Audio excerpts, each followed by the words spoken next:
La rivière Orbise a aujourd'hui retrouvé son calme. Pourtant, mardi dernier, ce sous-affluent de la Saône est sorti de son lit. La rivière s'est invitée sur les terres du château de Germolles, inondant les dépendances de la basse-cour ainsi que le parc. Un arbre déraciné par les flots s'est abattu sur une voiture, heureusement sans faire de blessés. L'eau est montée par endroits à près d'1,50 m. Et là, plus loin, on avait de l'eau jusqu'ici, hein.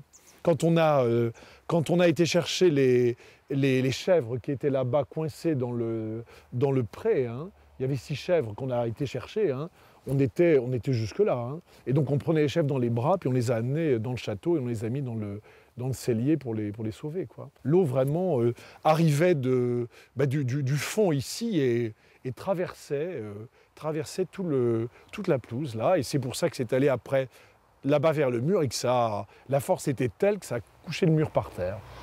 Comme lors des inondations de 1965, pas moins de 100 mètres de murs d'enceinte en pierre sont ainsi tombés sous la force des eaux. Pour le châtelain, la facture risque d'être salée entre 40 000 et 60 000 euros.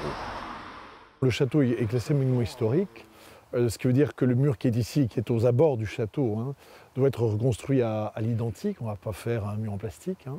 Donc ça représente effectivement un coût. Donc pour nous, l'étape maintenant, c'est de savoir si la classification est bel et bien accordée.